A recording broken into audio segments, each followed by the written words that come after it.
క్రైస్తవ్యంలో ఎన్నాళ్ళ నుంచో పాతుకుపోయినటువంటి ఈ దశమ భాగ ప్రస్తావన గురించి మనం ధ్యానం చేస్తూ వస్తున్నాం. అంటే చాలా సంఘాల్లో అనేక మంది సేవకులు చెప్తా ఉన్నది ఏమిటంటే, దశమ భాగం అనేది కంపల్సరిగా ఇవ్వాల్సిందే. దశమ భాగం ఇవ్వకపోతే మీకు దీవెన రాదు.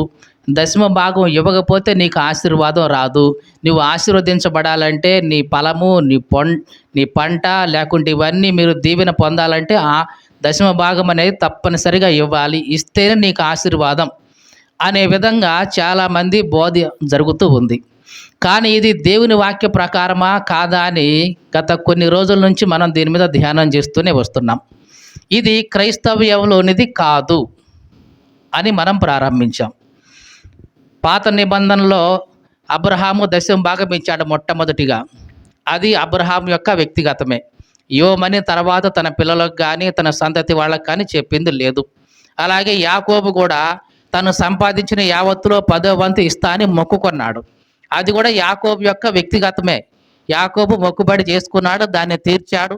అంతే తప్ప తన పిల్లలకు తర్వాత వాళ్ళకు ఇది చేయండి అని కూడా చెప్పలేదు. మోషే వచ్చిన తర్వాత లేవీల కోసం దేవుడు ఆజ్ఞ ఇచ్చాడు దశమ భాగం. అది కూడా ఇశ్రాయేలులకి, యూదులకి. యేసుక్రీస్తు ధర్మశాస్త్రం అంతటిని తన శరీరం ద్వారా నెరవేర్చాడు. పాత నిబంధనలో ఏవైతే ఆజ్ఞలు, కట్టడలన్నీ రాయబడ్డాయో అవన్నీ కూడా యేసుక్రీస్తు ద్వారా నెరవేర్చబడ్డాయి. ఈ ప్రవచనాలన్నీ ఆయన తన శరీరంలో ధర్మశాస్త్రాన్ని నెరవేర్చి దాన్ని కొట్టివేసి నూతన నిబంధనలోనికి మనలను ప్రవేశపెట్టాడు. మనం ఇప్పుడు ఎక్కడున్నాము? నూతన నిబంధన యుగంలో ఉన్నాము. ఎక్కడున్నాం చెప్పండి? నూతన నిబంధన యుగంలో ఉన్నాం. నూతన నిబంధన యుగం ఎప్పుడు ప్రారంభమైంది? పరిశుద్ధాత్మ దేవుడు ఈ భూమి మీద కుమ్మరించబడిన తర్వాత. అంటే అపోస్తల కార్యాలు 2వ అధ్యాయం ప్రారంభించిన దగ్గర నుంచి నూతన నిబంధన యుగం అనేది ప్రారంభమైంది. నూతన నిబంధన యుగంలో ఉన్న క్రైస్తవులం మనం. ఈ విధంగా ఉన్న క్రైస్తవులకి మనకి దేవుడు దశమ భాగం అనే ప్రస్తావన లేనే లేదు. పౌలు ద్వారా కానీ, అపోస్తల ద్వారా కానీ, శిష్యుల ద్వారా కానీ దశమ భాగం గురించి యేసుక్రీస్తు ఎన్నడూ కూడా తన శిష్యుల ద్వారా బోధింప చేయలేదు. మొట్టమొదటిగా సువార్తల్లో దశమ భాగం ప్రస్తావనని ఉన్నట్లుగా దశమ భాగాన్ని సమర్థిస్తూ ఉన్న లేఖనాల గురించి మనం పోయిన వారం చూసాం. ఈరోజు పత్రికల్లో ఏమంటున్నాం? పత్రికలలో పౌలు దశమ భాగ ప్రస్తావన గురించి కానీ, ఇవ్వండి అని ఇవ్వటాన్ని గురించిన ప్రస్తావన కానీ, ఎవరెవరికి చేశాడు, ఏ సమయంలో చేశాడు అనే దాని గురించి ఈరోజు మనం క్లుప్తంగా నేర్చుకుందాం. చాలామంది 2వ కొరింథీ పత్రిక 8వ అధ్యాయం 2వ వచనాన్ని పట్టుకొని ఏమంటారంటే, ఇదిగో ఇట్లా ఇవ్వమని పౌలు చెప్పాడు కదా అని అంటూ ఉంటారు. అసలు పౌలు యొక్క ఏ సందర్భంలో చెప్పాడు, ఏ సమయంలో చెప్పాడు, దేనికోసం చెప్పాడు, ఇవన్నీ కూడా ఈరోజు మనం చాలా జాగ్రత్తగా గమనించుదాం. మొట్టమొదటిసారిగా మనం ప్రారంభిద్దాం. 1 కొరింథీ పత్రిక 16వ అధ్యాయం నుంచి ప్రారంభిద్దాం. అందరూ బైబిల్ ఉన్న వారందరూ కూడా జాగ్రత్తగా తీయండి. ఎందుకంటే నేను చెప్తున్న విషయాలు బైబిల్ ముందు పెట్టుకొని జాగ్రత్తగా మీరు చదువుతూ అర్థం చేసుకుంటేనే అర్థమవుతాయి. ఏదో ఒక ముక్క 2 ముక్కలు పట్టుకొని ఇదే సత్యం అనడానికి కాదు. నీ వాక్యం సత్యమే, కానీ నీ వాక్య సారాంశం సత్యం. దేవుని వాక్యం సత్యమే, ఒక చిన్న ముక్క అయినా సత్యమే, కానీ సారాంశం మొత్తం తీసుకుంటే నిజమైన సత్యం, అసలైన సత్యం బయటపడుతుంది. 1 కొరింథీ పత్రిక 16వ అధ్యాయం ప్రారంభం నుంచి చదువుతున్నాం. జాగ్రత్తగా విందాం. పరిశుద్ధుల కొరకైన చందా విషయమైతే నేను గలతీయ సంఘములకు నియమించిన ప్రకారం మీరు కూడా చేయండి. నేను వచ్చినప్పుడు చందా పోగు చేయటం కాదు, కానీ ప్రతి ఆదివారంన మీలో ప్రతివాడు తాను వర్ధిల్లిన కొలది తన యొద్దు కొంత సొమ్ము పోగు చేయాలి, నిల్వ చేయాలి. నేను వచ్చిన తర్వాత మీరు ఎవరు దాన్ని తీసుకెళ్ళడానికి యోగ్యులు అని ఎంచుతారో, వారికి పత్రికలు ఇస్తారో, వారి చేత మీ ఉపకార ద్రవ్యాన్ని యెరూషలేమునకు పంపిస్తాను.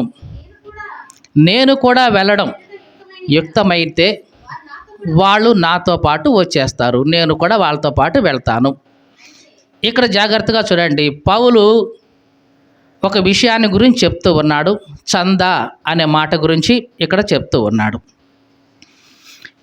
16వ అధ్యాయం ప్రారంభ వచనంలో ఏముంది? పరిశుద్ధుల కొరకైన చందా విషయం. జాగ్రత్తగా చూడండి, చాలామంది చందా వేస్తున్నామంటే దేవునికి వేస్తున్నాం అనుకుంటారు. ఏమనుకుంటారు? చందా అనేది దేవునికి అనుకుంటారు. కానీ ఇక్కడ పౌలు మాట్లాడుతున్న ఈ చందా దేవునికి వేసేది కాదు. ఇది పరిశుద్ధుల కొరకైన చందా గురించి మాట్లాడుతున్నాడు. అంటే పరిశుద్ధులు అంటే ఎవరు పౌలు దృష్టిలో? జాగ్రత్తగా చూడండి, పరిశుద్ధులు అంటే ఇక్కడ ఎవరిని ఉద్దేశించి పౌలు చెప్తున్నాడంటే, దీన్ని ఇక్కడే ఉంచి కొంచెం మనం ముందుకెళ్దాం. రోమాపత్రిక 15వ అధ్యాయంలోకి వచ్చేద్దాం. రోమాపత్రిక 15వ అధ్యాయం 25 నుంచి చదువుతున్నాం. అయితే ఇప్పుడు పరిశుద్ధుల కొరకు పరిచర్య చేస్తూ యెరూషలేమునకు వెళుతున్నాను. జాగ్రత్తగా చూడండి, ఇక్కడ జరిగిన సంగతి ఏంటో చెప్తాను. పౌలు కానీ అపోస్తలు కానీ శిష్యులు కానీ ఉన్న సమయంలో అపోస్తల కార్యాల్లో రాయబడిన మాట ఏమిటంటే, అగబు అనే ఒక ప్రవక్త ఉన్నాడు. ఈ అగబు అనే ప్రవక్త యెరూషలేములోను ఇక భూలోకమంతా కూడా కరువు రాబోతుంది అని ఒక ప్రవచించాడు. కరువు అతను ప్రవచించినట్లుగానే కొన్ని సంవత్సరాల తర్వాత కరువు వచ్చేసింది. భూలోకమంతా కరువు వచ్చేసింది. యెరూషలేములో కూడా కరువు ఉంది. అప్పుడు ఈ శిష్యులందరూ కూడా ఏమనుకున్నారంటే, మనం సేవ చేస్తున్నాం, పరిచర్య చేస్తున్నాం, అనేక సంఘాలు స్థాపించాం, కానీ అక్కడ చూడబోతే యెరూషలేములో ఉన్న క్రైస్తవులు చాలా పేదరికంలో ఉన్నారు, చాలా కరువు అనుభవిస్తున్నారు. వాళ్ళకి ఏ విధంగానైనా సరే మనం ఎంతో కొంత పోగు చేసి సహాయం చేయాలి అని శిష్యులందరూ కూడా అనుకున్నారు. అదే సమయంలో పౌలు ఇశ్రాయేలులో కాకుండా అన్యుల దగ్గర సేవ చేస్తూ ఉన్నాడు. అంటే అన్య ప్రాంతాలలో, అంటే కొరింథీ సంఘంలో కానివ్వండి, రోమా సంఘం కానివ్వండి, గలతీ సంఘం కానివ్వండి, అంటే మిగతా శిష్యులేమో ఇదిగో యూదులకి సువార్త ప్రకటిస్తూ ఉంటే, పౌలు అన్యులకు సువార్త ప్రకటిస్తూ అక్కడ సంఘాలను స్థాపిస్తూ ఉన్నాడు. శిష్యులందరూ కూడా కొంత సొమ్ము పోగు చేసి యెరూషలేముకు పంపిస్తూ ఉన్నారు. పౌలు కూడా తను ఎక్కడైతే సంఘాలు స్థాపించాడో ఆ సంఘాలన్నిటికీ కూడా ఇదే బోధించాడు. అబ్బాయి, ఆత్మ సంబంధమైన విషయాల్లో మనం వాళ్ళ దాన్ని మనం తీసుకున్నాం. ఇప్పుడు వాళ్ళు పేదరికంలో ఉన్నారు. మనం కూడా మీరు వర్ధిల్లిన కొలది కొంత సొమ్ము పోగు చేసి ప్రతి ఆదివారమున కొంత సేవ్ చేసి అదంతా కూడా తీసుకెళ్ళి యెరూషలేములో ఉన్న పరిశుద్ధులకి ఇచ్చేద్దాం, పేదలకు ఇచ్చేద్దాం అని ప్రతి సంఘంలో కూడా దీన్ని బోధిస్తూ వచ్చాడు. రోమా సంఘంలో బోధించాడు, గలతీ సంఘంలో బోధించాడు, మాసిదోనియా సంఘాల్లో బోధించాడు, తెస్సలోనిక సంఘాల్లో బోధించాడు, ఫిలిప్పీ సంఘంలో బోధించాడు, రోమా సంఘంలో బోధించాడు. ఇక్కడ మనం మాట్లాడుతున్న రోమీల పత్రికలో కానివ్వండి, కొరింథీ పత్రికలో కానివ్వండి, పౌలు మాట్లాడిన ఈ ఇవ్వడం అనేది దేనికోసం అంటే యెరూషలేములో అక్కరగా ఉన్న పరిశుద్ధులకి ఇవ్వడానికి. అక్కడ వాళ్ళు ఇబ్బంది పడుతున్నారు. మనం ఎంతో కొంత సొమ్ము గ్యాదర్ చేసి ఒకళ్ళని పంపించేసి దాన్ని మొత్తాన్ని తీసుకెళ్ళి యెరూషలేములోకి పంపించేద్దాం. వాళ్ళు పేదలు చాలా ఇబ్బంది పడుతున్నారు. జాగ్రత్తగా చూడండి, చాలామంది ఏమనుకుంటారంటే, సరేనండి, ఇప్పుడు మనం చదువుకుంది ఎక్కడుంది? కొరింథీ పత్రికలో ఉంది, మరి దానికంటే ముందే రోమా పత్రిక ఉంది కదండి అని అంటారు. కానీ జాగ్రత్తగా మనం హిస్టరీ పరిశీలిస్తే మొట్టమొదటిగా రాయబడిన పత్రిక ఏదంటే తెస్సలోనీలకు రాసిన పత్రిక. అది క్రీస్తు శకం 50వ సంవత్సరంలో రాయబడింది. తర్వాత రెండవ తెస్సలోనికలు రాసిన పత్రిక, అది క్రీస్తు శకం 52వ సంవత్సరంలో రాయబడింది. అంటే సంవత్సరం గ్యాప్ ఉంది దీనికి. అంటే మొదటి పత్రికకు రెండవ పత్రికకు ఒక సంవత్సరం గ్యాప్ వచ్చింది. దాని తర్వాత కొరింథీలకు రాసిన మొదటి పత్రిక తర్వాత రాశాడు. అది ఎప్పుడంటే క్రీస్తు శకం 55వ సంవత్సరంలో. తర్వాత 2వ కొరింథీ రాసిన పత్రిక, అది 56వ సంవత్సరంలో. తరువాత రోమా పత్రిక రాశాడు. పౌలు రాసింది క్రమం ఏంటి? ఫస్ట్ తెస్సలోనిక పత్రిక మొదటిది, తర్వాత ఒక సంవత్సరం గ్యాప్ తీసుకొని రెండవది, తర్వాత 55వ సంవత్సరంలో మొదటి కొరింథీ పత్రిక, 56వ సంవత్సరంలో 2వ కొరింథీ పత్రిక, వీటన్నిటి తర్వాత రాయబడింది రోమా పత్రిక. అయితే మనకు బైబిల్లో ఆర్డర్లో మొదటేమో రోమా పత్రిక ఉంటుంది, తర్వాత కొరింథీ పత్రిక, తర్వాత మిగతా పత్రికలు అట్లా ఉంటూ వచ్చాయి. కానీ రాయబడిన కాలాన్ని చూస్తే ముందు రాయబడింది ఏమిటి? తెస్సలోనిక పత్రికలు, తరువాత కొరింథీ పత్రికలు, చివరిగా రాయబడింది రోమా పత్రిక. కాబట్టి ఈ రోమా పత్రికలో ఇవన్నీ కూడా పౌలు చెప్తూ వచ్చాడు. మొదటి కొరింథీ పత్రిక 16వ అధ్యాయం మొదటి నుంచి. పరిశుద్ధుల కొరకైన ఈ చందా విషయమైతే నేను గల్తీ సంఘానికి నియమించినట్లుగా మీరు కూడా చేయండి. ఏమి నియమించాను గల్తీ సంఘానికి? నేను వచ్చినప్పుడు హడావిడిగా ఏదో పోగు చేయటం కాదు, కానీ ప్రతి ఆదివారం మీరు కూడుకున్నప్పుడు కొంత పోగు చేయండి, ఇది చెప్పాడు.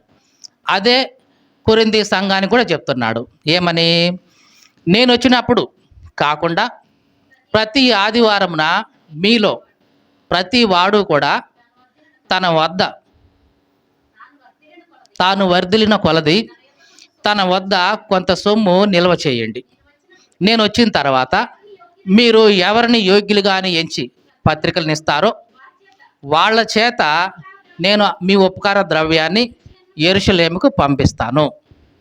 దీన్ని గురించి పౌలు మాట్లాడుతూ వచ్చాడు. మొదటిసారి మొదటి కొరింథీ పత్రిక ఇట్లా చెప్పాడు.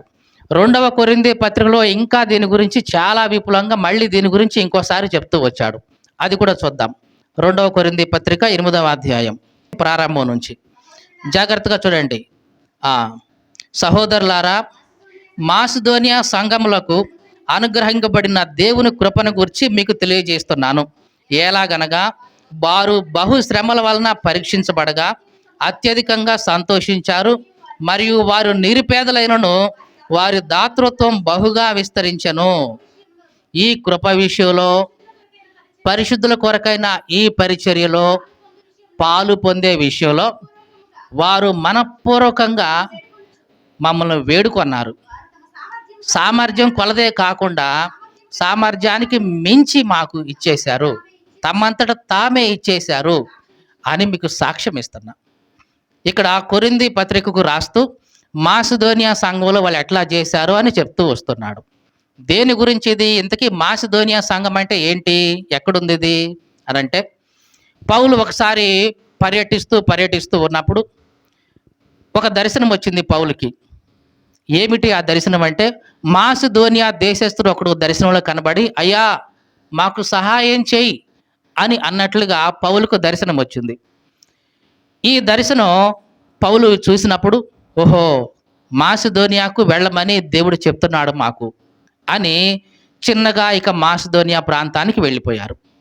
అక్కడ వెళ్ళిపోతూ అక్కడ సువార్త ప్రకటిస్తూ ఉంటే అక్కడ వాళ్ళందరినీ తీసుకెళ్ళి పౌలుని శీలని తీసుకెళ్ళి చెరసాల్లో వేశారు. చెరసాల్లో వేసి బొండలో వేసి బిగించారు కాళ్ళు. రాత్రంతా కూడా వాళ్ళు పాటలు పాడుతూ దేవుని స్తుతిస్తూ ఉన్నారు. ఆ సమయంలో పెద్ద భూకంపం వచ్చేసింది. చెరసాల తలుపులన్నీ కూడా బద్దలైపోయినాయి. ఖైదీలందరూ పారిపోయారేమో అనుకొని ఆ చెరసాల అధికారి కత్తి తీసుకొని పొడుచుకోబోయాడు. పౌలు అన్నాడు, అబ్బాయి నువ్వు ఏ హాని చేసుకో, మాకు మేము ఎవరు ఎక్కడికి పోలేదు, అందరం ఎక్కడే ఉన్నాం అనగానే అతనికి ధైర్యం వచ్చి దీపం తీసుకొచ్చి చూశాడు, అందరూ ఉన్నారు క్షేమంగానే. అతను ఆ సమయంలో మారు మనసు పొందాడు. అయ్యా రక్షణ పొందడానికి నేనేం చేయాలి అని అంటే, మీరు మీ ఇంటి వారు ప్రభువైన యేసునందు విశ్వాసం ఉంచండి అని అతనికి దేవుని గురించి చెప్పాడు. వెంటనే అతడు తన ఇంటికి వాళ్ళని తీసుకెళ్ళి గాయాలన్నీ కడిగి మారు మనసు పొంది బాప్తిస్మం తీసుకున్నాడు. తర్వాత ఆ పట్టబడిన వాళ్ళని వదిలిపెట్టనని అధికారుల నుంచి లెటర్ వచ్చింది. ఆ విధంగా మాసిదోనియాలో మొట్టమొదటిసారిగా పౌలు ఆ చెరసాల అధికారి ద్వారా సంఘాన్ని స్థాపించాడు. అక్కడ మాసిదోనియా ప్రాంతంలో ఎన్ని సంఘాలు ఉన్నాయి అక్కడ ఆ ప్రాంతంలో అని మనం చూస్తే, పౌలు పర్యటించిన మ్యాప్ మనకి బైబిల్ వెనకాల ఉంటుంది. ఒకసారి తీయండి. బైబిల్ వెనకాల అపోస్తలుడైన పౌలు ప్రయాణం చేసిన ప్రదేశాలు అని ఉంటాయి. అక్కడ గనక మనం జాగ్రత్తగా చూస్తే పైన మాసిదోనియా అనే హెడ్డింగ్ కనిపిస్తుంది చూసారా? ఆ మాసిదోనియాలో ఏమేమి ప్రాంతాలు ఉన్నాయి? ఫిలిప్పీ ప్రాంతం ఎక్కడిది? మాసిదోనియాలోదే. తెస్సలోనిక ప్రాంతం ఎక్కడిది? మాసిదోనియాలోదే. పౌలు ఎప్పుడైనా సరే మాసిదోనియా సంఘములు అని మాట్లాడాడు అంటే ఏ సంఘాల గురించి మాట్లాడుతున్నట్లు? ఫిలిప్పీ సంఘం గురించి మాట్లాడుతున్నట్లు, తెస్సలోనిక సంఘం గురించి మాట్లాడుతున్నట్లు. అందుకనే మాసిదోనియా సంఘములకు అనంటే తెస్సలోనికి సంఘానికి అలాగే ఫిలిప్పీ సంఘానికి కూడా ముందుగానే పౌలు చెప్పాడు ఎట్లా చేయాలని. మాసిదోనియా సంఘములకు నియమించినట్లుగా మీకు కూడా చెప్తున్నాను అని చెప్తున్నాడు కొరింథీ సంఘానికి. మరి ఈ కొరింథీ ఎక్కడ ఉంది అని చూస్తే ఇక్కడ మీరు చూడండి, దాని కింద అకయ అనే ప్రాంతం ఉంది. ఆ అకయ ప్రాంతానికి కొరింథు అనేది పట్టణం, సిటీ అన్నమాట, రాజధాని లాగా. ఈ అకయ ప్రాంతంలో ఉన్నది కొరింథు. తర్వాత ఏథెన్స్ అనేది అది కూడా ఒక పట్టణం. ఈ అకయ ప్రాంతంలో కొరింథీ సంఘం ఉంది. కొరింథు అనే ఇక్కడ కొరింథీ సంఘం అంటే సంఘానికి పేరు కాదు, ఆ ప్రాంతంలో ఉన్న సంఘం కాబట్టి కొరింథీ సంఘం. తెస్సలోనిక ప్రాంతంలో ఉన్న సంఘం తెస్సలోనిక సంఘం. ఫిలిప్పీ ప్రాంతంలో ఉన్న సంఘం ఫిలిప్పీ సంఘం. అట్లాగా చెప్పబడిందే తప్ప ప్రాంతాన్ని బట్టి దానికి పేరు ఇచ్చుకుంటూ వచ్చాడు. ఇక్కడ పౌలు మాట్లాడేటప్పుడు మాసిదోనియా సంఘములకు అనుగ్రహించబడిన కృప అంటే మాసిదోనియా సంఘాలంటే ఏమేమి ఉన్నాయి అక్కడ? తెస్సలోనిక సంఘం, ఫిలిప్పీ సంఘం. ఈ సంఘాల్లో ఏంటంటే వాళ్ళకి మంచి దాతృత్వం ఉంది. 2 కొరింథీ పత్రిక 8వ అధ్యాయం. సహోదరులారా, మాసిదోనియా సంఘములకు అనుగ్రహింపబడి ఉన్న దేవుని కృప. ఇక్కడ మాసిదోనియా సంఘములు అంటే వెంటనే మనకేం గుర్తు రావాలి? తెస్సలోనిక సంఘం, ఫిలిప్పీ సంఘం కూడా దాంట్లో ఇంక్లూడ్ అయి ఉన్నాయి. దేవుని కృపను గురించి మీకు తెలియజేస్తున్నాను. ఎలాగంటే వారు బహుశ్రమల వలన పరీక్షించబడ్డారు, అత్యధికంగా సంతోషించారు. వాళ్ళు నిరుపేదలే అయినా సరే ఇదిగో అవసరతలో ఉన్న వారికి సహాయం చేసే విషయంలో వారు చాలా దాతృత్వంగా ఉన్నారు. వాళ్ళ కలిమి కొలది కాదు, కలిమికి మించి ఇచ్చేశారు. అసలు వాళ్ళే మమ్మల్ని ప్రేరేపించారు, చేద్దామండి అని వాళ్ళే మమ్మల్ని ప్రేరేపించి వాళ్ళు ముందుకు వచ్చారు మాసిదోనియా సంఘం వాళ్ళు అని కొరింథీ సంఘానికి పౌలు చెప్తూ వస్తున్నాడు. ఇదియుగాక 5వ వచనం, ఇదియుగాక మొదట ప్రభువునకు దేవుని చిత్తం వలన మాకు తమ్మును తామే అప్పగించుకున్నారు. ఎంతగా చేస్తారని మేము అనుకోలేదు. మాసిదోనియా సంఘాల గురించి పౌలు ఏమంటున్నాడు? వాళ్ళు ఎంతగా దాతృత్వం చేస్తారని, అయ్యా చేద్దామని మమ్మల్నే ముందుగానే వాళ్లే చెప్పి ఎంత దాతృత్వంగా చేస్తారని మేము అనుకోలేదు, కానీ అట్లా చేశారు వాళ్ళు. ఇదంతా దేనికోసము పౌలు మాట్లాడుతున్నాడు? యోదయలో ఉన్న పరిశుద్ధుల కొరకు చందా పోగు చేసే విషయంలో వాళ్ళు చాలా దాతృత్వంగా ఇచ్చేశారు, సామర్థ్యానికి మించి ఇచ్చేశారు. వాళ్ళు కూడా నిరుపేదలే అయినా సరే చాలా దాతృత్వంగా ఇచ్చారు అని మాట్లాడుతున్నాడు. ఇంకా చూద్దాం. కావున తీతు ఈ కృపను ఎలాగూ పూర్వం మొదలు పెట్టానో అలాగూ నా దానిని మీలో సంపూర్ణం చేయమని మేము అతన్ని వేడుకుంటున్నాం. అంటే ఈ కొరింథీ సంఘంలో కూడా తీతు దీన్ని ప్రారంభించాడు. మీకు అర్థమైందా? కొరింథీ సంఘంలో ఇట్లాగా ఆదివారం చందా పోగు చేసి దీన్ని కలెక్ట్ చేసే విషయంలో తీతు దీన్ని కేర్ టేకర్గా తీసుకున్నాడు. ఎలాగైతే ప్రారంభించాడో అట్లాగే కొనసాగించు నాయనా అని తీతుని మేము వేడుకుంటున్నాం అని చెప్తున్నాడు పౌలు. ఇంకా మీరు ప్రతి విషయంలో, విశ్వాసం విషయంలోను, ఉపదేశమందును, జ్ఞానమందును, సమస్త జాగ్రత్త యందును మీకు మా యెడల ఉన్న ప్రేమ ఎలాగో అభివృద్ధి పొందుతున్నారో అలాగే ఈ కృపలో కూడా అభివృద్ధి పొందేలాగా చూసుకోండి. ఇక్కడ ఈ కృపలో కూడా అన్నప్పుడు దేని గురించి? ఇచ్చే కృప. ఎవరికి? యోదయలో ఉన్న ఆ క్రైస్తవులకి, బేదలైన క్రైస్తవులకి ఇచ్చే కృప విషయంలో, పరిశుద్ధుల కొరకైన అవసరతలు తీర్చే ఈ కృప విషయంలో కూడా మీరు అభివృద్ధి పొందేలాగా చూసుకోండి. మీరు అన్ని విషయాల్లో అభివృద్ధి పొందుతున్నారు, ఆత్మ విషయంలో కానీ తర్వాత అన్ని విషయాల్లో అభివృద్ధి పొందుతారు. ఈ విషయంలో కూడా మీరు తగ్గొద్దు. పరిశుద్ధులకు ఇచ్చే విషయంలో, అది కూడా దాతృత్వంగా ఇచ్చే విషయంలో కూడా మీరు అభివృద్ధి పొందండి అని చెప్తున్నాడు. ఇంకా నేను ఆజ్ఞాపూర్వకంగా మీతో చెప్పట్లేదు. పౌలు ఏమన్నాడు ఇక్కడ మళ్ళీ సంఘానికి? మీకు ఒక ఆజ్ఞలాగా నేను చెప్పట్లేదు. వాళ్ళు ఎంత జాగ్రత్త చేశారో దాన్ని మీకు చూపించి కాస్త మీకు ధైర్యం ఇద్దామని, కాస్త మీరు కూడా కొంచెం ఆ, ఏమంటున్నాడు, ఆజ్ఞాపూర్వకంగా మీతో చెప్పట్లేదు, ఇతరుల జాగ్రత్తలు మీకు చూపడం చేత మీ ప్రేమ ఎంత యథార్థమైందో పరీక్షించాలని చెప్తున్నాను తప్ప ఇది ఒక ఆజ్ఞలాగా నేను చెప్పట్లేదు. కాబట్టి ఇది ఒక ఆజ్ఞ అనుకోవద్దు.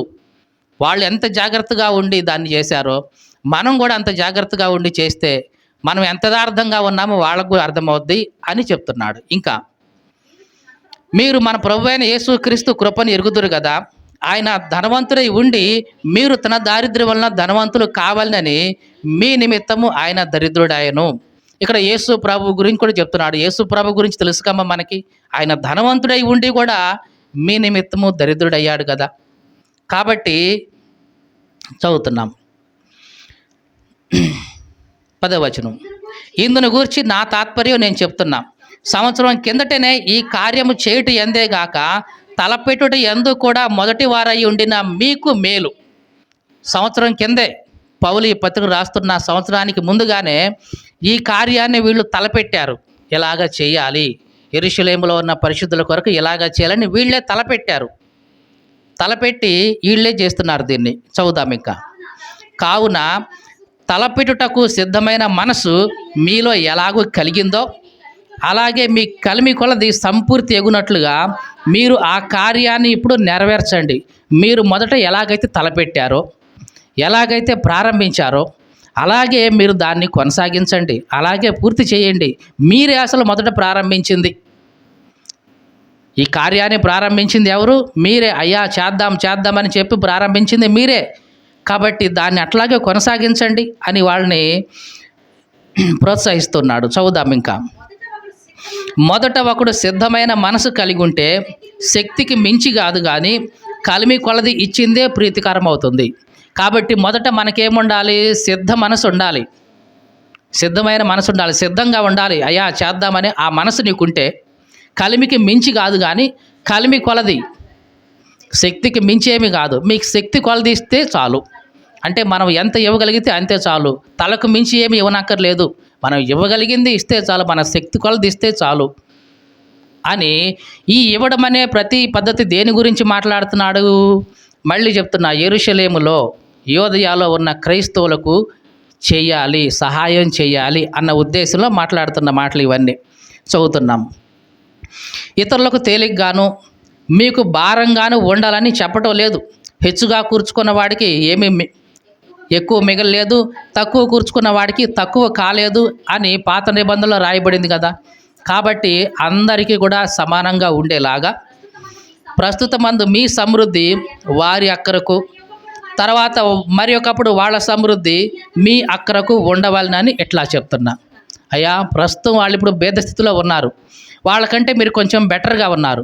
ఇప్పుడు మీ సమృద్ధి వాళ్ళకి సహాయపడుతుంది. ఇప్పుడు ఈ సమయంలో మరి ఒక సమయం రావచ్చు, మీరే భేదవాళ్ళు అయిపోవచ్చు, వాళ్ళకి సమృద్ధి ఉండొచ్చు. అప్పుడు వాళ్ళ సమృద్ధి మీకు ఉపయోగపడుతుంది. ఆ విధంగా ఒకరికి ఒకరు మనం సహాయం చేసుకున్నట్లుగా ఉంటుంది అని పౌలు చెప్తూ వస్తున్నాడు. ఇంకా మీ విషయమై నాకు కలిగిన ఈ ఆసక్తినే తీతు హృదయంలో పుట్టించిన దేవునికి స్తోత్రం. పౌలుకి ఈ ఆసక్తి కలిగింది అంటే యోదయాలో ఉన్న క్రైస్తవులకు సహాయం చేయాలన్న ఆసక్తి పౌలుకి ఎట్లా కలిగిందో తీతు హృదయాలు కూడా అదే ఆసక్తి కలిగిందంట. దాన్ని బట్టి పౌలు దేవుణ్ణి స్తుతిస్తూ ఉన్నాడు. ఇంకా అతడు నా హెచ్చరికను అంగీకరించాడు కానీ అతనికే విశేషమైన ఆసక్తి కలిగినందున తన ఇష్టం చొప్పుననే మీ వద్దకు బయలుదేరి వస్తున్నాడు. అయ్యా తీతు, నేను ఆజ్ఞ ఇచ్చాను ఇట్లా వెళ్ళు తీతు అని, దానికంటే కూడా అతనికి ఆసక్తి ఉంది, ఇట్లా చేద్దామయ్య గారు చేస్తానండి అని. కాబట్టి నేను అతన్ని పంపిస్తున్నాను, అతను మీ దగ్గరికి వస్తున్నాడు. తీతు వచ్చి ఏం చేస్తాడు? ప్రతి ఆదివారంన మీరు పోగు చేసిన దాన్ని కలెక్ట్ చేస్తాడు, గ్యాదర్ చేస్తాడు, సమకూరుస్తాడు ఒక చోట. ఇంకా చదువుతున్నాం. మరియు సువార్త విషయం సంఘములన్నిటిలో ప్రసిద్ధి పొందిన సహోదరుని అతనితో కూడా నేను పంపిస్తున్నాను. అంటే తీతు మాత్రమే కాదు, ఇంకొక సహోదరుడు కూడా ఈ విషయంలో కలిసి వస్తున్నారు. ఇంకా త్వరగా, అంతేగాక మన ప్రభువునకు మహిమ కలుగు నిమిత్తం మా సిద్ధమైన మనసు కనబరుచు నిమిత్తము ఈ ఉపకార ద్రవ్య విషయమై పరిచారకులమైన మాతో కూడా అతడు ప్రయాణం చేయాలని మిగతా సంఘాల వాళ్ళు అతన్ని ఏర్పరచుకున్నారు. అంటే నేను వస్తాను, తీతు వస్తాడు, అతనితో పాటు ఇంకో సహోదరుడు కూడా వస్తున్నాడు ఈ విషయంలో పరిచారం చేయడానికి. మరియు మేము ఇంత విస్తారమైన ధర్మ విషయమై పరిచారకులమై ఉన్నాము కనుక దాన్ని గురించి మా మీద ఎవడు కూడా తప్పు మోపకుండా మేము జాగ్రత్తగా చూసుకొనొచ్చు అతన్ని పంపిస్తున్నాం. మేము అతన్ని ఎందుకు పంపిస్తున్నాం? ఇంత విస్తారమైన ఈ ధర్మ విషయమే మేము పరిచారకులుగా ఉన్నాం. ఎవడైనా మా మీద నింద మోపే అవకాశం ఉంది. ఏవండి అంత గ్యాదర్ చేసి మీరే తిన్నారండి అనే నింద వేసే అవకాశం ఉంది. అందుకని ఇదిగో ఇతన్ని కూడా మేము తీసుకొస్తున్నాం. మిగతా వాళ్ళ సంఘం అంతా కలిసి ఇతన్ని కూడా తీసుకెళ్ళండి అని ప్రోత్సహించారు. ఎందుకంటే మా మీద ఎటువంటి నింద రాకూడదు. మీరు ఏదైతే పోగు చేశారో దాన్ని జాగ్రత్తగా తీసుకెళ్ళి అప్పగించాలి, అది మా బాధ్యత. మా మీద తర్వాత నింద రాకూడదు. ఎందుకంటే ఏవండి అంతా పోగు చేసి మీరే తిన్నారండి, మీరే వాడుకున్నారండి అనే నింద నా మీద కానీ తీతు మీద కానీ రాకూడదు. అలా రాకుండా ఉండే విధంగా ఇదిగో ఇతన్ని కూడా ఈ సహోదరుడు కూడా వస్తున్నాడు అని చెప్తూ ఉన్నాడు. ఇంకా ఏలయనగా ప్రభు దృష్టి యందు మాత్రమే గాక మనుషుల దృష్టి యందు కూడా యోగ్యమైన వాటిని గురించి శ్రద్ధగా ఆలోచించుకుంటున్నాం. ప్రభు దృష్టికి యోగ్యంగా ఉండాలి, అలాగే మనుషుల దృష్టి కూడా యోగ్యంగా ఉండాలి. ప్రభు దృష్టిలో మేము నమ్మకస్తులమే తెలుసు, కానీ మనుషులు కూడా మమ్మల్ని నమ్మకస్తులని నిరూపించే విధంగా ఇదిగో మేము నడుచుకోవాల్సి ఉంది కదా అని చెప్తున్నాడు. ఇంకా మరియు వారితో కూడా మేము మా సహోదరుని పంపుచున్నాం.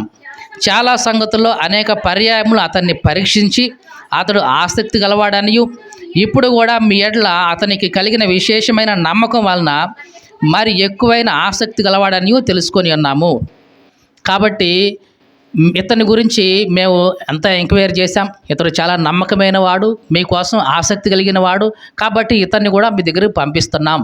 కాబట్టి వీళ్ళని జాగ్రత్తగా మీరు చూసుకోండి అని కొరింథీ సంఘానికి పౌలు రాస్తూ ఉన్నాడు. ఇంకా ఏమంటున్నాడు తీతు గురించి? తీతు ఎవడని ఎవరైనా అడిగితే అతడు నా పాలివాడు, నా పార్ట్నర్ అని చెప్పండి, నా జత పనివాడని చెప్పండి.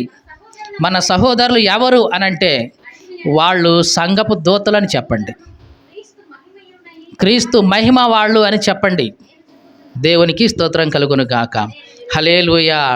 ఈ విధంగా యెరూషలేములో ఉన్న పరిశుద్ధుల కొరకు, అంటే బేదలైన వారి కొరకు మాసిదోనియా సంఘం, అంటే ఫిలిప్పీ సంఘం కానివ్వండి, తెస్సలోనికే సంఘం కానీ ఎంతో దాతృత్వంగా వాళ్ళు ఇవ్వడానికి సిద్ధమయ్యారు. కాబట్టి మీరు కూడా ప్రతి ఆదివారమున కొంత సొమ్ము చందా చేసి పోగు చేసి యెరూషలేములో ఉన్న పరిశుద్ధుల కొరకు దాన్ని మనం ఇద్దాము. మళ్ళీ ఇంత ధనం మేము తీసుకెళ్తున్నాం కాబట్టి మా మీద నింద రాకూడదు, మేము తిన్నామని మేము ఖర్చు పెట్టుకున్నామని ఎవరు మా మీద నింద మోపకూడదు. కాబట్టి ఇదిగో మేము మాకు తోడ ఇంకా కొంతమందిని సహోదరులు తీసుకొస్తున్నాం అని పౌలు ఇక్కడ చెప్తూ వస్తూ ఉన్నాడు. ఈ 2వ కొరింథీ పత్రికలో 8వ అధ్యాయం మొత్తం కూడా దేని గురించి, ఏ కాన్సెప్ట్ గురించి పౌలు మాట్లాడంటే, మొదట మనం చెప్పుకున్నట్లుగానే యెరూషలేములో అక్కరగా ఉన్న పరిశుద్ధుల కొరకు చందా పోగు చేసి ఇచ్చే విషయాన్ని గురించి పౌలు మాట్లాడుతూ వచ్చాడు. ఇక 9వ అధ్యాయానికి కూడా వచ్చేద్దాం. 9వ అధ్యాయంలో ప్రారంభం నుంచి పరిశుద్ధుల కొరకైన ఈ పరిచర్యను గురించి మీ పేర రాయడానికి నాకు అగత్యం లేదు. ఏమంటున్నాడు పౌలు? పరిశుద్ధుల కొరకైన ఈ పరిచర్య గురించి మీకు రాయడమేమి నాకు అవసరం లేదు. అంటే మీరు ఆల్రెడీ సిద్ధంగా ఉన్నవాళ్లే, సిద్ధపడి ఉన్నవాళ్లే అని చెప్తున్నాడు. ఇంకా మీ మనసు సిద్ధమై ఉన్నదని నేను ఎరుగుదును, అందువలన సంవత్సరం కింద నుండి అకయ సిద్ధపడి ఉన్నదని చెప్పి నేను మిమ్మల్ని గురించి మాసిదోనియా వారిదుట అతిశయపడుతున్నాను. ఇక్కడ అకయ సిద్ధపడి ఉంది అంటే అకయాలో ఏముంది? కొరింథీ సంఘం ఉంది. అకయ ప్రాంతం వాళ్ళు ముందుగానే రెడీ అయిపోయారండి, సంవత్సరం కిందటే రెడీ అయిపోయారు వాళ్ళు అని పౌలు ఎవరితో చెప్తున్నాడు? మాసిదోనియా సంఘాలతో చెప్పేశాడంట. ఆల్రెడీ సంవత్సరం కింద నుంచి వాళ్ళు సిద్ధపడుతున్నారండి, సంవత్సరం కింద నుంచే ప్రతి ఆదివారం కొంత సొమ్ము పోగు చేసి వాళ్ళు రెడీ అయి ఉన్నారు. మీరు కూడా చేస్తే మీది వాళ్ళది అందరిది కలిపి ఒకేసారి తీసుకెళ్తాను నేను అని పౌలు అకయ సంఘం గురించి మాసిదోనియా వాళ్ళ దగ్గర చెప్పాడంట. చదువుతున్నాం. నేను మిమ్మల్ని గూర్చి మాసిదోనియా వారితో అతిశయపడుతున్నాను. మీ ఆసక్తిని చూసి అనేకులు ప్రేరేపించబడ్డారు. మీరే మొదట ప్రారంభించారు. మీ ఆసక్తిని చూసి చాలామంది ప్రేరేపించబడ్డారు. ఇంకా అయితే మిమ్మల్ని గూర్చిన మా అతిశయము ఈ విషయంలో వ్యర్థం కాకుండా నేను చెప్పిన ప్రకారం మీరు సిద్ధంగా ఉండుటకై ఇదిగో ఈ సహోదరులను పంపించాను. మీరు సంవత్సరం నుంచి సిద్ధంగానే ఉన్నారు తెలుసు నాకు. కాకపోతే ఇదిగో ఈ సహోదరుని పంపితే ఇంకా మీకు సహాయపడతాడని చెప్పేసి ఇదిగో ఈ సహోదరుని కూడా పంపిస్తున్నాం అని చెప్తున్నాడు. ఇంకా చదువుదాం. మీరు సిద్ధపడకపోతే ఒకవేళ మాసిదోనియా వాళ్ళు కానీ నాతో కూడా వచ్చిన మీరు సిద్ధంగా ఉండకపోవటం చూస్తే ఈ నమ్మిక కలిగి ఉన్నందుకు మేము సిగ్గుపరచబడతాం కదా, మీరును సిగ్గుపరచబడతారు కదా. పౌలు ఏమంటున్నాడు? మేము మాసిదోనియా ముందు మీ గురించి మంచిగా సాక్ష్యం చెప్పాం. ఏమని? అమ్మా అక్కయ్య ఇప్పుడు కాదు, కొరింథీ వాళ్ళు ఇప్పుడు కాదు, సంవత్సరం నుంచి సిద్ధపడే ఉన్నారు వాళ్ళు అని చెప్పాం. ఇప్పుడు వీళ్ళు రాగానే మీరు సిద్ధపడలేదు అనే సంగతి తెలిస్తే మీ గురించి మేము చెప్పిన అతిశయపు మాటలన్నీ వ్యర్థమే కదా, సిగ్గుపడినట్లే కదా, మీరు కూడా సిగ్గుపడతారు కదా. కాబట్టి అట్లాంటిది రానివద్దు అని చెప్తున్నాడు.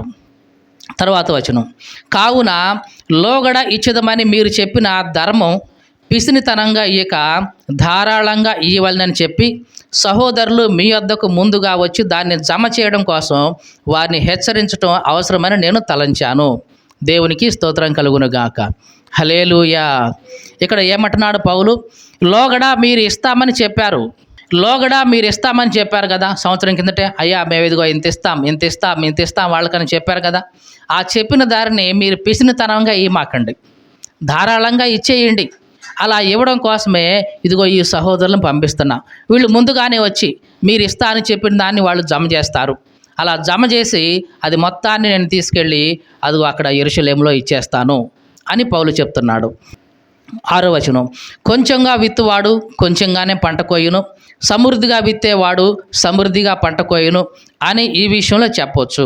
కొంచెంగా విత్తేవాడు కొంచెం పంటే కోస్తాడు, సమృద్ధిగా విత్తితే సమృద్ధిగా పంట కోస్తాడు. కాబట్టి అవసరతలో ఉన్న పేదవాళ్ళ కోసం మీరు సమృద్ధిగా విత్తండి, అంటే సమృద్ధిగా వాళ్ళకి ఇవ్వండి. దేవుడు కూడా మీకు సమృద్ధిగా ఇస్తాడు, మీరు కోత కోయొచ్చు సమృద్ధిగా అని వాళ్ళ గురించి చెప్తున్నాడు. ఇంకా 7వ వచనం, సణుగు కొనకయు బలవంతంగా కాకయు ప్రతి వాడు కూడా తన హృదయంలో నిశ్చయించుకునే ప్రకారం ఇయ్యవలను, దేవుడు ఉత్సాహంగా ఇచ్చు వారిని ప్రేమించును. జాగ్రత్తగా చూడండి, ప్రతిసారి ఈ మాట మనం వాడుతూ ఉంటాం. మీరు ఇచ్చేటప్పుడు సణుక్కోకుండా ఇవ్వండి, బలవంతంగా కాకుండా ఇవ్వండి అన్నాడు. పౌలు ఈ మాట ఏ సందర్భంలో వాడాడు అంటే యెరూషలేములో ఉన్న పేదలైన క్రైస్తవుల కొరకు చందా పోగు చేసే విషయంలో. అయ్యా మీరు సణుక్కోవద్దు, బలవంతంగా ఏమి కాదు, మీ హృదయంలో నిశ్చయించుకునే ప్రకారం ఎంత ఇద్దాము వాళ్ళకు అనుకుంటే అంత ఇచ్చేయండి.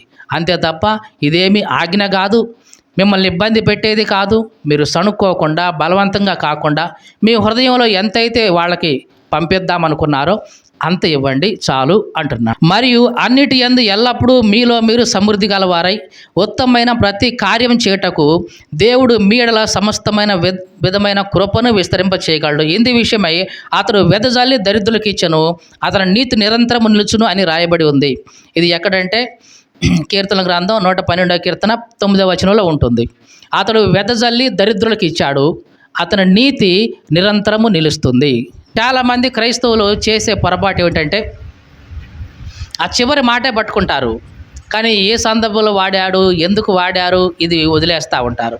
అందువల్లనే క్రైస్తవ్యంలో ఇంత గందరగోళం వచ్చింది. కాబట్టి ఇవన్నీ ఎందుకు చెప్తున్నామంటే రోమా పత్రికలో కానివ్వండి, కొరింథీ పత్రికల్లో కానివ్వండి, గలతీ పత్రికలో కానివ్వండి, తెస్సలోనిక పత్రికలో కానివ్వండి, ఇవ్వండి అని పౌలు ప్రేరేపించింది, పౌలు ప్రోత్సహించింది దేనికోసం అంటే యెరూషలేములో పేదలైన క్రైస్తవుల కొరకు.